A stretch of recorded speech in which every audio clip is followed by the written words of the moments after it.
അങ്ങനെ LDF യോഗത്തിലും ഒന്നും സംഭവിക്കുന്നില്ല. ADGPയെ സംരക്ഷിച്ചുള്ള നിലപാടാണ് മുഖ്യമന്ത്രി സ്വീകരിച്ചിരിക്കുന്നത്. അന്വേഷണം നടക്കട്ടെ എന്ന മറുപടിയാണ് LDF യോഗത്തിൽ ഈ ആരോപണം പടുകുഴിയിലായിരിക്കുന്ന ADGPയെ മാറ്റണമെന്ന ആവശ്യം ഉന്നയിച്ച RJD CPI നേതാക്കൾക്ക് കിട്ടിയ മറുപടി എന്നാണ് നമ്മൾ മനസ്സിലാക്കുന്നത്. അല്പസമയത്തിനകം TP രാമകൃഷ്ണൻ LDF കൺവീനർ മാധ്യമങ്ങളെ കാണും. അതിനുവേണ്ടിയുള്ള കാത്തിരിപ്പാണ്. ഇപ്പോൾ പുറത്തേക്ക് വന്ന നേതാക്കന്മാരുടെ പ്രതികരണം തേടുമ്പോഴാണ് ഒന്നും സംഭവിക്കുന്നില്ല എന്ന സൂചനകൾ നമുക്ക് ലഭിക്കുന്നത്. അങ്ങനെ പൂർണ്ണമായും സംരക്ഷണ കവചമാണ് ഒരുക്കുന്നത്.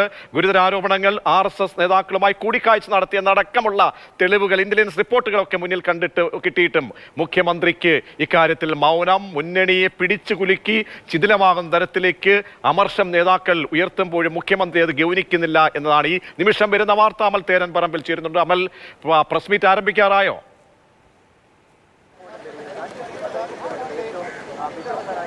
നമുക്കൊപ്പം ഉണ്ടായിരുന്ന സ്റ്റെഫിൻ വാർത്താസമ്മേളനം നടക്കുന്ന ഹാളിലേക്ക് പോയിട്ടുണ്ട്. അല്പസമയത്തിനകം തന്നെ വാർത്താസമ്മേളനം ഉണ്ടാകും. 5:20 സമയം. 5:30 വാർത്താസമ്മേളനം. ആദ്യം 5 മണി എന്നുള്ളതായിരുന്നു പറഞ്ഞിരുന്നത്. 3:30 തുടങ്ങിയ യോഗമാണ്. അതിനുശേഷം 5 മണിക്ക് വാർത്താസമ്മേളനം നടത്തും എന്ന് പറഞ്ഞിരുന്നു. പക്ഷേ ആ വാർത്താസമ്മേളനം നീണ്ടുപോവുകയാണ്. അല്പസമയത്തിനകം തന്നെ TP രാമകൃഷ്ണൻ LDF കൺവീനറായി ചുമതല ഏറ്റെടുത്തതിനു ശേഷമുള്ള ആദ്യ വാർത്താസമ്മേളനമാണ് നടക്കുന്നത്.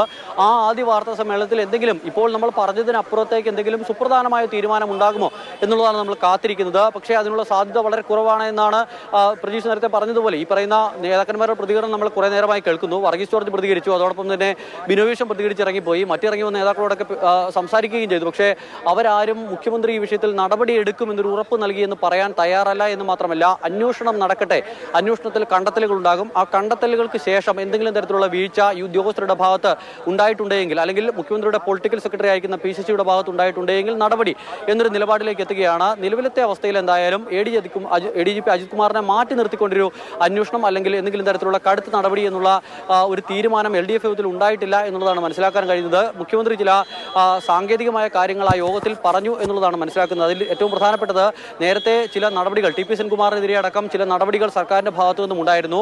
പക്ഷേ സെൻകുമാർ കോടതിയിലടക്കം പോയി ആ നടപടി തിരുത്തി വീണ്ടും DGP ആയി സംസ്ഥാനത്ത് തിരിച്ചെത്തി നമ്മൾ കണ്ടതാണ്. അപ്പോൾ അത്തരത്തിലുള്ള വീഴ്ചകൾ ഉണ്ടാകാതിരിക്കാൻ ഒരു അന്വേഷണ റിപ്പോർട്ടിന്റെ അടിസ്ഥാനത്തിൽ മാത്രം, ആ റിപ്പോർട്ടിന്റെ കണ്ടെത്തലിന്റെ അടിസ്ഥാനത്തിൽ മാത്രം നടപടി മതി എന്നൊരു തീരുമാനത്തിലേക്ക് LDF യോഗവും പോകുന്നു എന്നുള്ളതാണ് മനസ്സിലാക്കാൻ കഴിയുന്നത്. പൂർണ്ണമായ സംരക്ഷണം ADGPക്കും PCCക്കും മുഖ്യമന്ത്രിയുടെ ഭാഗത്തു നിന്ന് ലഭിക്കുന്നു എന്നുള്ളത് തന്നെ നമുക്ക് പറയേണ്ടി വരികയാണ്. ഇത്രയധികം ആരോപണം നേരിട്ട ഒരു ADGP സമീപകാലത്തൊന്നും ഉണ്ടായിട്ടില്ല.